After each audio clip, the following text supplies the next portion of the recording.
কেউ বলে শেয়ার বিনিয়োগের সেরা মাধ্যম, কেউ বলে গ্যামলিং, কেউ বলে শেয়ারে আসেন, শেয়ারে বিনিয়োগ করেন, কেউ বলে ভাই ওই রাস্তাটাই মারাবেন না, যা আছে তাও যাবে, আমও যাবে, ছালাও যাবে। আচ্ছা, তাহলে ওয়ারেন বাফেট কি করলেন এই শেয়ারে, যার বলে তিনি একটানা 30টি বছর পৃথিবীর সেরা ধনীর তালিকায় রয়ে গেলেন?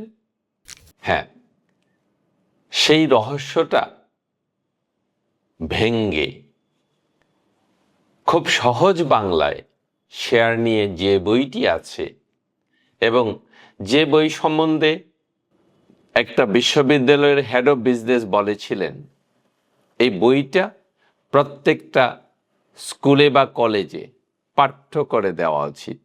কারণ ফাইন্যান্সিয়াল প্ল্যানিং একদম ছোটবেলা থেকে শুরু করা উচিত। হ্যাঁ, যে বইটির কথা বলছি সেটা আমারই লেখা, শেয়ার রহস্য ও বিনিয়োগ ফর্মুলা।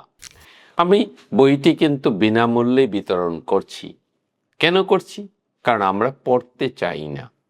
আসল কথা, শেয়ারকে না বুঝে বিনিয়োগ করতে যাওয়াই সবচেয়ে বড় বোকামি।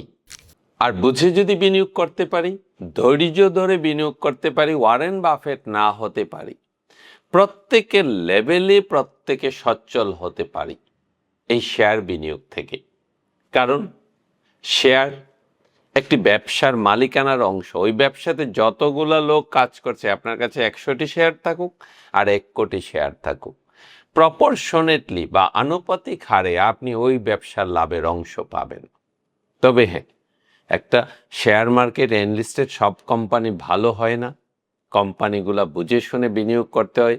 সেই কি দেখে কিভাবে বিনিয়োগ করব, সেই ধারণাগুলাই দিবে আপনাকে শেয়ার রহস্য ও বিনিয়োগ ফর্মুলা বইটি। কাজেই না বুঝে বিনিয়োগ করবেন না, আবারও বলছি।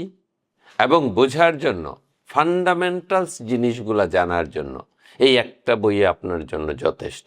এখানে শুধু শেয়ার নিয়েই কথাবার্তা নাই, এখানে আছে আর্থিক সচ্ছলতা কিভাবে বাড়ানো যায়, কিভাবে সঞ্চয় করা যায়, অভাবের মধ্যে কিভাবে সঞ্চয় করা যায়, সঞ্চয় বাড়ানো যায়, কিভাবে গোল সেট করতে হয়, মোটামুটি এইসব জিনিস নিয়ে ধারণা আছে। কাজেই একদম ছোট বই, কোনো পয়সা খরচ লাগবে না।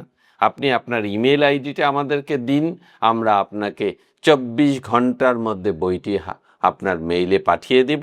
আপনি বইটি পড়েন, তারপর বুঝেন শেয়ার কত ভালো জিনিস। এবং আমি দৃঢ়ভাবে বলতে পারি, একটা স্কুল পাস ছেলেও এই বইটা বুঝতে পারবে ভালোভাবে। এবং এইটাও আমি দৃঢ়ভাবে বলতে পারি যে এই বইটি পড়লে শেয়ার নিয়ে যে জটিলতা, শেয়ার নিয়ে যে আমাদের ধোঁয়াশা, শেয়ার নিয়ে যে সন্দেহ, সেই সন্দেহগুলো দূর হয়ে যাবে। কারণ ইতিমধ্যে যারা পড়েছেন তারা সবাই আক্ষেপ করে বলছেন যে এই ধারণাগুলো যদি আমরা 5 বছর আগে পেতাম, 10 বছর আগে পেতাম। হ্যাঁ, সেই ধারণাটা আমিও বলছি, কারণ আমি এই ধারণাগুলা বাস্তবে পরিণত করেছি 2006 সাল থেকে। তার আগে আমিও জানতাম শেয়ার মানে জুয়া খেলা, শেয়ার মানে গ্যামলিং, শেয়ার মানে গেট রিচ কুইক স্কিম। এখন আমি বুঝি শেয়ার মানে গেট রিচ স্লো স্কিম, এবং প্রত্যেকে, every single person of the society can get the benefit by investing in share if we have the patience.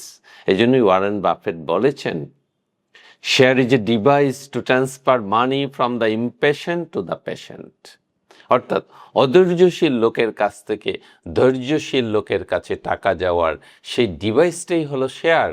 এবং আপনি যদি অধৈর্যশীল হন, আপনি যদি অস্থিরতা প্রকৃতির লোক হন, আপনাকে অনুরোধ করব শেয়ার বাজারে আসবেন না।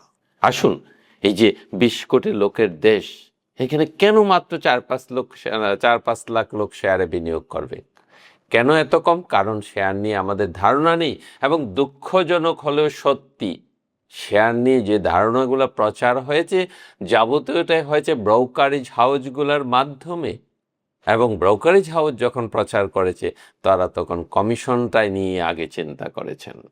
কাজেই শেয়ারকে টোটালি একটু ভিন্ন দৃষ্টিভঙ্গিতে, ভিন্ন আঙ্গিকে সচ্ছলতার হাতিয়ার হিসেবে বিবেচনা করার জন্যই শেয়ারে আসেন। আপনার সচ্ছলতার রাস্তা তৈরি করেন এবং সারা জীবন সচ্ছল থাকেন, আপনার ইনকাম লেভেল যাই হোক না কেন। কারণ financial solvency is not a matter of earning, it is a matter of planning, it is a matter of savings, it is a matter of investment.